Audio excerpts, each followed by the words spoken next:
Now we are going to tackle our shelf, which is quite large. Our shelf, which I remind you, is right here. It's this entire part, from top to bottom. Shelf, or what can also be called the panel toolbar, which is also known as the panel toolbar. Why panel toolbar? Because it is a window that contains a variety of tools essential for 3D modeling. So we are going to go over them. There are quite a few that we will use as we progress in our learning, but I will still talk about them, and there are others that we will use right now. So to start, we initially have the shelf curve surfaces right from the very beginning. So this shelf will definitely be very useful for creating curves. Curves, that's the kind. So we will mainly use this particular tool for our tasks. The curve tool. So, by simply clicking on the curve tool, it will allow us to easily and precisely create a curve. And it is with this curve that we will be able to do quite a few things. So by pressing and creating points, in fact, by creating a panel of points, it ultimately gives us an interpolation. And it creates a curve for us.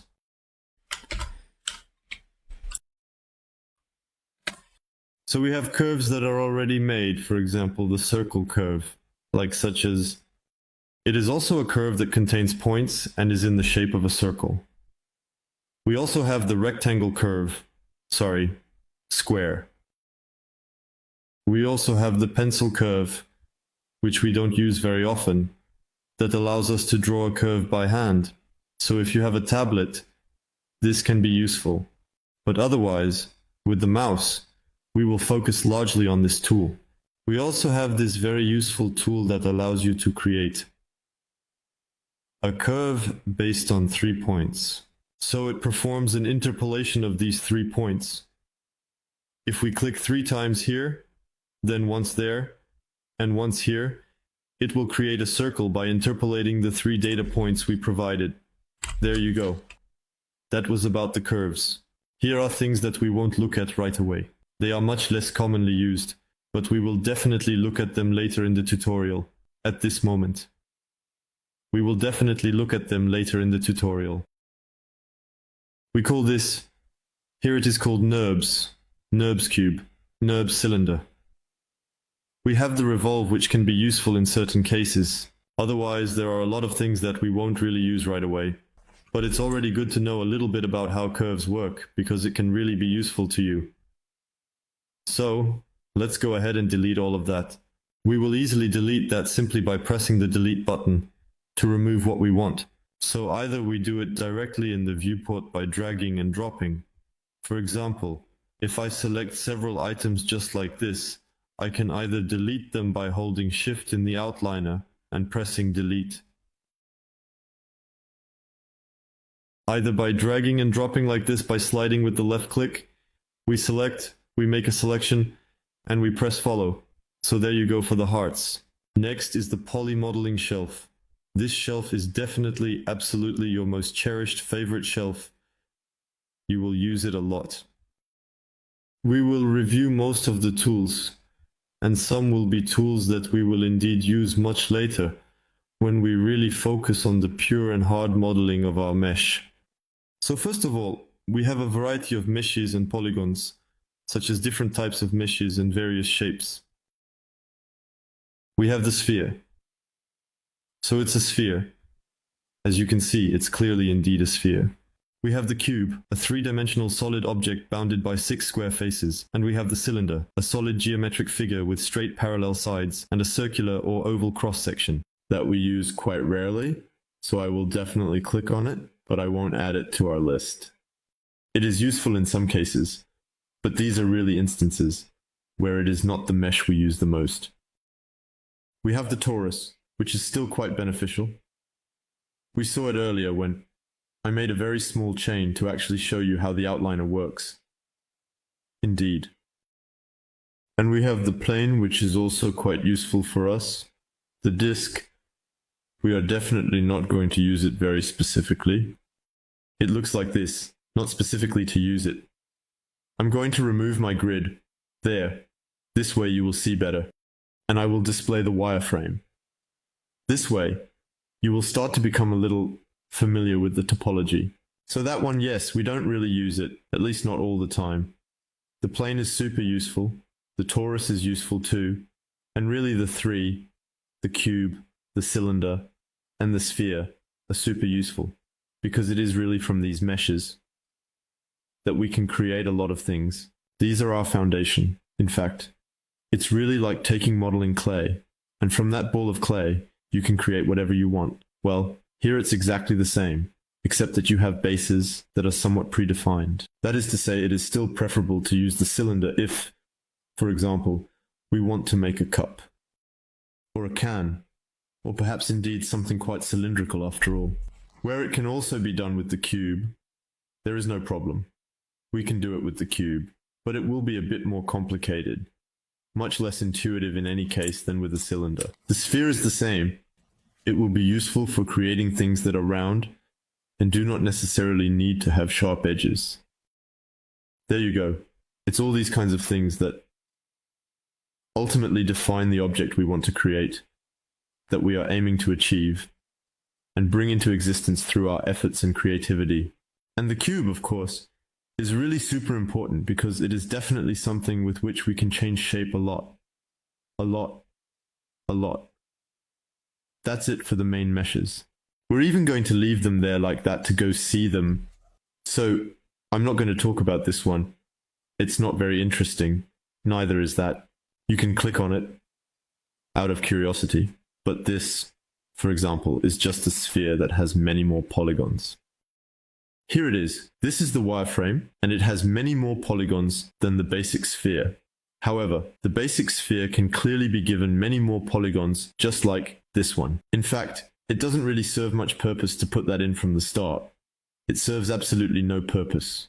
To be honest, no one uses it. The sweep mesh is in fact extremely interesting and indeed quite actually truly really fascinating. I will go back to the shelf curve, and I will create a curve with my curve tool. So I will create it in the void with 3 points or even 4 points. You see, it is flat now. I press W to return to my move tool. And this curve here, we will be able to transform it into a mesh. Because right now it is not a mesh. It is really just a curve.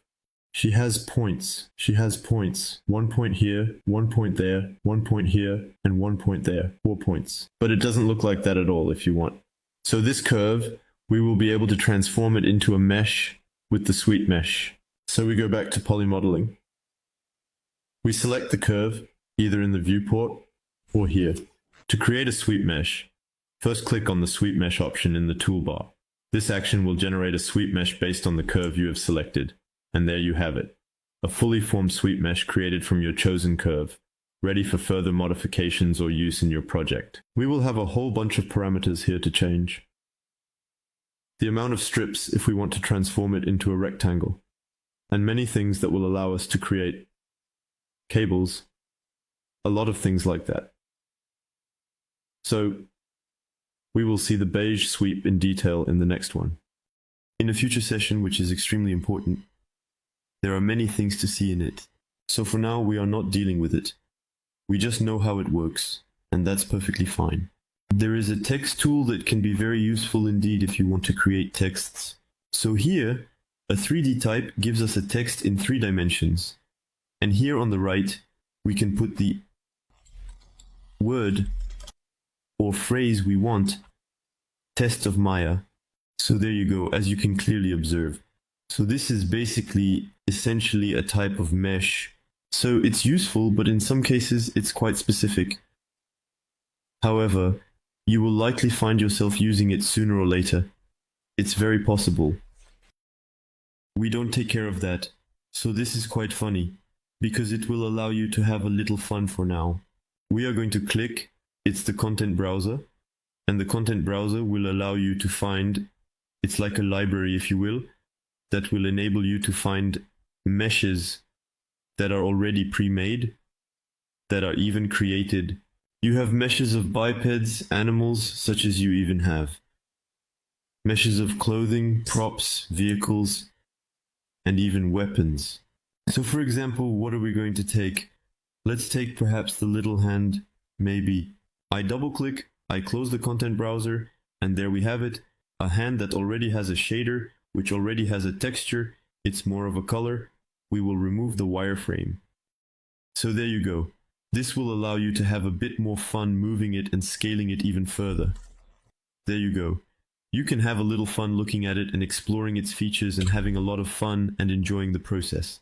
So, quite frankly, we hardly ever use these prefab meshes simply because they are not very nice, poorly made, and it's something we really don't use. But to start, we can have fun with it. There are no worries. Then, we have the center pivot. So, the center pivot is something really important. These three tools are very important.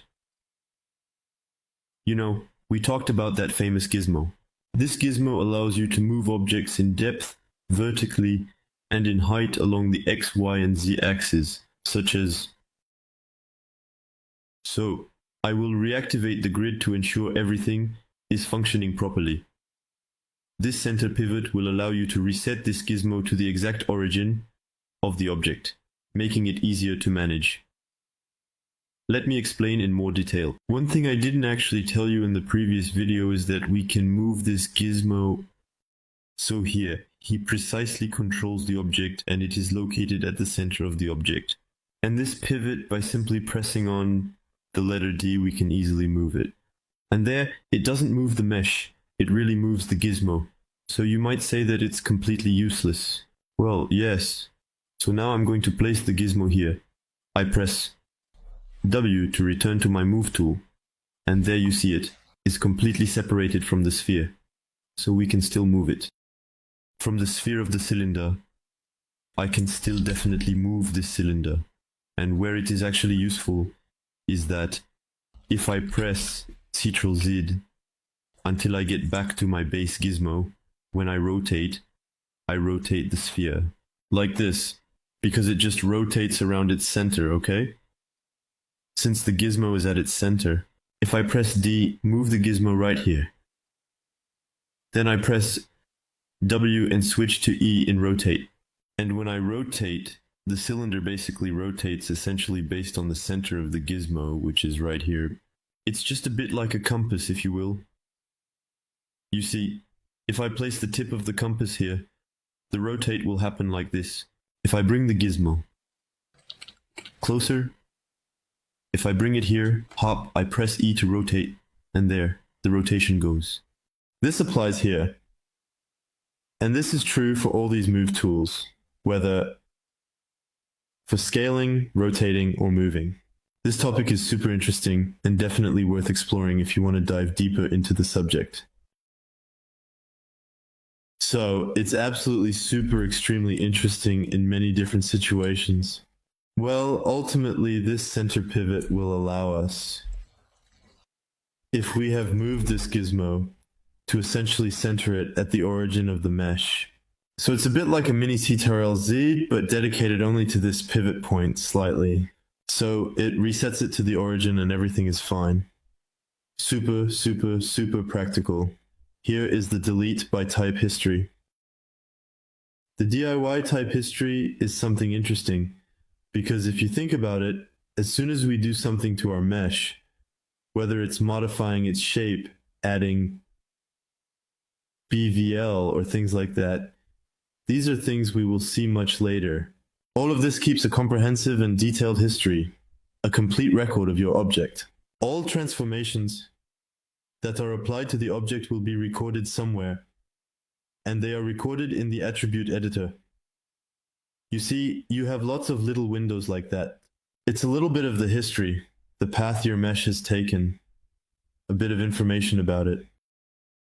And that's very good, because as we will see, it will allow us to revert things we might not have wanted to do in a historical manner, meaning we can revisit things we did a long time ago, because we might want to modify them, because we don't like them. For example, we have enlarged a part of the mesh, and we no longer want it to be like that. Or our sweep mesh that we saw earlier, We want it to be different, to be a rectangle or cylindrical, many things like that. And well, this history is here to help us go back to where we were. But a history takes up space, it consumes data, and it ultimately becomes very heavy because Maya has to keep all that data in memory, which means your scene will have a certain weight. So this tool allows us to manage the history. And if I click on it, you see that there are some windows that have disappeared. That is to say, the history is clean, it is neater. There are no longer the previous actions that I did before. But the other hand, I won't be able to go back on certain things. And that's where it becomes a bit problematic, meaning that if we ever forget things, we won't be able to go back anymore. Because Ctrl-Z is useful, but if there are things we've done after that we want to keep, and certain things we've done before that we no longer want to keep, then Ctrl-Z won't be there to help us, because it will destroy everything that was between the moment we want to change and now. This is where the history would be much more useful, but the scenes become heavy and increasingly rare. You will see that when an object is finished, we will necessarily press that button there. The story of lightening the scene, because it is important to know that Maya can be quite temperamental. And sometimes it leads to crashes, and believe me, I assure you that having crashes is not acceptable. We hate it, but unfortunately, it happens. However, there are certain things that can help lighten the scenes, and the digit history is part of that. Next, we will move on to the third tool, which is the freeze transform. So for the freeze transform, we will click on the channel box layer editor here on the right. In fact, if you want, we will take this as an example. Oh yes, I modified them, so that's normal. We're going to delete all of this, okay? We're going to delete all of this and create a sphere. We're going to create a sphere here. This sphere has 0 data because we haven't moved it. Do you remember when we move with the move tool, for example, on the y-axis? The translate y has fluctuating data. The same goes for x and z. We can also rotate our object, so we can rotate in all directions, and you can see that everything is moving. We can scale it too. We can scale it like this, scale it like that, scale it like this, and now we have a lot of data. This data is super useful because we can scale in the viewport, but we can also scale by moving it. For example, I moved the Z. We can also scale here by giving it, for example, a value of 5, because everything is numbers in Maya. So here we can still modify what we've done in the viewport. We can give it a value of 2.3, for example, or 4, just like that. We can do whatever we want. So all of this is data that is really interesting. And if we want to go back to 0, it works a bit like history, meaning that as we saw, we press 0. So what I did here is, so we can do it manually by pressing each time on the translate and setting it to 0. Or we can drag and drop like this and set it to 0. So we just saw that the sphere, the mesh, has returned to its initial position. However, the scale is not working at all. It's not working at all, and we're going to set it to 1. There we go. Not to 0 as we said. So, this is our channel box. What I want to get at regarding this tool is that I start my manipulation again, I translate it a little bit everywhere, I rotate it, and I scale it. Let's imagine that we are happy with this mesh. That it's the initial position. We no longer want to have this so-called history that tells us these are data, and if we reset everything to 0, we will end up with this. If we are happy, we actually want to freeze it. This is important for many different cases. It's always the same, but it is crucial to freeze the mesh when we are sure that we do not want that mesh to return to its original position, because we should not leave data fluctuating like that. Especially in the case of animation, everything needs to be frozen. Similarly, for organizational purposes, we don't want there to be fluctuating data like that when we have a mesh that is completely finished. We want everything to be clear. Well, to do that, if we do, as we said, 0, it will return to our position. And if we want everything to be at 0 and 1 for the scale, we press here and bam, there it is. And now, unless we do a Ctrl-Z, we can't put it back in its place. So you need to be sure that you no longer want this mesh to return to its original position. That's it for the freeze tool. In any case, we will use all these tools as we go along with the modeling. So don't worry, I will give you a detailed presentation so that you are aware, and when I remind you, it will click for you. But these are things we will use later. We have this one here, so we won't take care of that one for now. Note that what is highlighted in green is simply because these are the new tools, so to speak, of Maya 2023, and for Maya 2024, you will have exactly the same thing, new tools. So don't worry about the green things, it's just that these are things that were not present in previous versions. You see that if I go to mesh, the boolean is highlighted, and the retopologist is highlighted as well. So the combination is this logo here. So we are going to delete our sphere. We will even delete this here. It was when we had created the NURBS. So the combination is simply to take a cube. We will on F. And we are going to take a sphere that we will move right there, just up. So if we look in the viewport, we can see our sphere, which is a mesh, our cube, which is a mesh, and these two are separate. So we can select them together, and you can clearly see that they are still these two separate meshes. We can also see it in the outliner. We have the P-cube and the P-sphere. The combine is simply used to combine the two. That is to say, to merge these meshes into a single whole. So we will select these two, and we will do combine. What do we see? We see that a P3 is created, and our P3 is just the combination of these two meshes.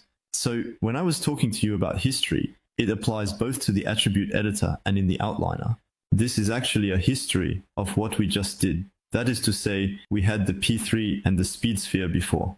We still have them, but they have been transformed into a group, and we can see that it is noted that we applied a transformation to our P3 and a transformation to our speed sphere. And in fact, the result of this transformation produced a single mesh named P3. If we click on delete history, voila, the groups will disappear because these groups were just there to remind us of the transformation we had applied, the manipulation we had done on these meshes. So that's it for the combine, and if I press Ctrl-Z, I can keep pressing Ctrl-Z until we have our two meshes back, and this applies as well if we can do as many as we want. We can make 3, we can make 4, we can make plenty of combinations. Here we go, I combine, done. And there you go. I delete this history when I'm sure of myself and when I want to keep these combinations. Done. We will see later that we will still be able to separate these meshes, even if we delete this history. So don't worry. But for now, this is where we are, and we have combined them. This allows us to move them at the same time, scale them at the same time. It can result in some rather strange things, and rotate them at the same time. There you go. So that was for the combine. Next, we won't worry about this right now. It's for detaching a component. We'll see that we have several shortcuts related to that. We have the mirror, the hyper interesting mirror as well. I'm going to delete that and recreate a sphere. So just a quick press of F, and here we are. Well, the mirror simply is the mirror, it's a mirror, it's a mirror. It will duplicate our sphere in a mirrored way if you absolutely want to, perhaps. So you will be able to move it like this and make it become a mirror. You see that here it is still a single mesh. It's just the mirror of the mesh we created. So we can combine them like this. I press W to switch back to move, and there you can see that we have mirrored our sphere. And there she acts seemingly as if she is part of the same mesh. Are we good? Very well. So similarly, we will use this. Then I will show you that, for example, doing this and that and leaving it like this is far from being the best solution, because we will encounter some small topology issues. So in this case, it's going to be but there are certain moments when we have triangles, and there are times when it won't really be ideal to use this solution without doing other manipulations beforehand. Okay, I should have just added 2 speed spheres, but that's fine. Next, here we have the smooth. This is a crucial step that we will utilize later on in our comprehensive modeling process to ensure accuracy and effectiveness. We won't deal with all that for now. And in fact, all of this will be tools that will help us with modeling. We will have extrude, bridge, bevel. These are merges that we won't use in that way. We also won't deal with that. We have circularize, which can be nice. And we have cut and the target weld tool, which is very interesting. But again, these are tools that can be found in the form of shortcuts, and it's mainly the shortcuts that I will encourage you to use. It will be much simpler than going to pick them out, because when we're here, we don't necessarily want to go searching for them, saying, oh, I want to cut, hop, I want to weld. There are more interesting ways to do that. And there are others that I prefer to leave here. I prefer not to use shortcuts and take, for example, the bevel. I do it here, you see. There are others who use shortcuts. Everyone has their own way of doing things. And so there are others where I have shortcuts. So we will see all of this later. These are all the tools necessary to model your mesh, to model your object. They are going to be super important, and it's the foundation for being able to create what you want. We will go through them one by one. Everything will be fine. Don't worry. Just remember that they are roughly around here. And this too serves as a modeling tool. But these ones are very, very important. Here we will cover everything related to UVs in a completely different session.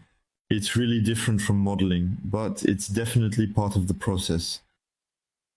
And I will talk to you about it much later. We have finished with this shelf, which is very interesting. We will use sculpting a little less because, as I mentioned, Maya is capable of doing everything. But there is some certain capabilities that are rather limited, and we will prefer other software. So we will still look at this sculpt, but you will see that, for example, in software like ZBrush, it is much more suitable to do sculpting. But you can definitely do sculpting in Maya. There is no problem. Many people use it. So sculpting is really for doing sculpting. That is to say, to modify the shape of your mesh in a much more organic way, like a sculptor with clay. So similarly, we will look at all of this, which are tools for sculpting. Rigging is definitely a part that we will not cover in this tutorial. Rigging is a completely separate part of modeling. It was an important profession. It's a whole area that is very complex and very interesting, and I am not specialized in it, so we won't be looking at that for now. Animation is similar. It's something I learned, but I'm not specialized in it. So to animate all these objects, we might touch on it in a chapter, maybe as a bonus, but it won't be the main focus. The primary function of this tutorial, we won't focus on it more than that.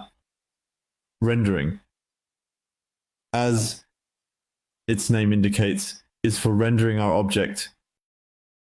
We won't be using FX, nor FX caching, and there is nothing for custom. Arnold is our rendering engine that will allow us to create renders. Similarly, this will not be covered in this tutorial as we are really focused on modeling. I might briefly and concisely talk about it at the very end to render our object so that you have a really nice final image. But for now, we won't focus on that. We will definitely talk about the mesh, that's for sure, but we won't be dealing with it right away. We don't care about motion graphics, and InsGen is for creating all things related to fur. So this is something completely separate. It's for creating everything related to hair and fur, you know, all that. So we won't be dealing with it either. But it's very interesting. It's a super interesting tool for creating organic shapes. To create small dust particles, fur, hair, all of that, anything you want. So we are pretty much done with the shelves, and I didn't mention custom because custom actually indicates that we can create our own shelf, a shelf that will have the tools we want, the ones we use the most. For example, I have a shelf that is not here, but I have a shelf with what I use the most, which are my 3 primitives here, my 3 basic meshes. I have the tools I use the most, which are also the ones I use as shortcuts.